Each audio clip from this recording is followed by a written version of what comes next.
కడప జిల్లా YCP social media activist Varra రవీంద్రారెడ్డికి magistrate 14 రోజులు రిమాండ్ విధించింది. మరోవైపు ఇదే కేసులో అరెస్టైన మరో ఇద్దరు నిందితులు ఉదయ్, సుబ్బారెడ్డిలకు 41A నోటీసులు ఇచ్చి పంపాలని మెజిస్ట్రేట్ ఆదేశించింది. నిన్న రాత్రి వర్రా రవీంద్రారెడ్డిని అరెస్ట్ చేసిన పోలీసులు అర్ధరాత్రి 2 గంటల సమయంలో మెజిస్ట్రేట్ ఎదుట హాజరుపరిచారు. ఇరుపక్షాల వాదనల అనంతరం వర్రాకు రిమాండ్ విధించారు మెజిస్ట్రేట్.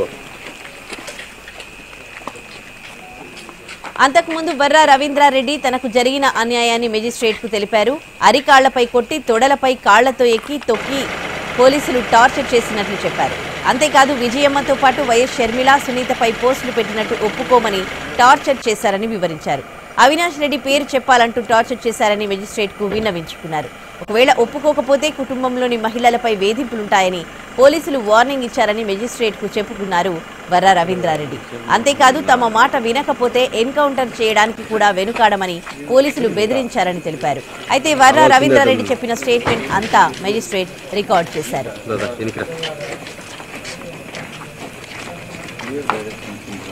ఈరోజు వర్రా రవీంద్రారెడ్డి, ఉదయ్, సుబ్బారెడ్డిని రిమాండ్ తీసుకొచ్చినారు ఇక్కడికి.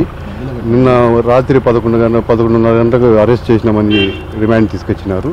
కాకపోతే రిమాండ్ ఇచ్చేటప్పుడు వర్రా రవీంద్రారెడ్డి ఇతన్ని శుక్రవారం రోజైతే తీసుకున్నారని, కస్టడీలోకి తీసుకున్నారని, అతన్ని కొట్టినారని మేజిస్ట్రేట్ గారికి స్టేట్మెంట్ ఇచ్చినారు. మేజిస్ట్రేట్ గారు అంతా స్టేట్మెంట్ అంతా రికార్డ్ చేసినారు.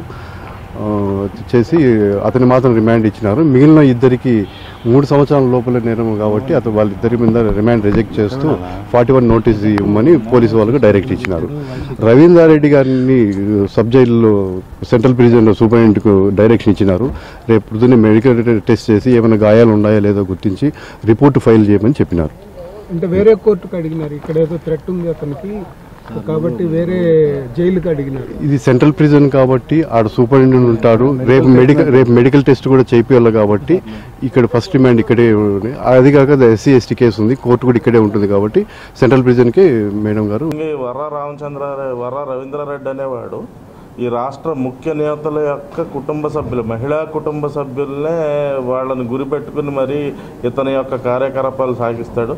గౌరవ ముఖ్యమంత్రి గారి మహిళా కుటుంబ సభ్యులు, ఉప ముఖ్యమంత్రి గారి మహిళా కుటుంబ సభ్యుల మీద, తర్వాత ఇప్పుడు ప్రజెంట్ ఈ పార్టీలో ఉన్న ప్రభుత్వంలో ఉన్న మహిళా నేతలనే ఇతని యొక్క లక్ష్యంగా ఎంచుకుని ఇతను సోషల్ మీడియాలో ఈ వికృత విలాపన లేకపోతే ప్రళయ తాండవం చేస్తా అనేది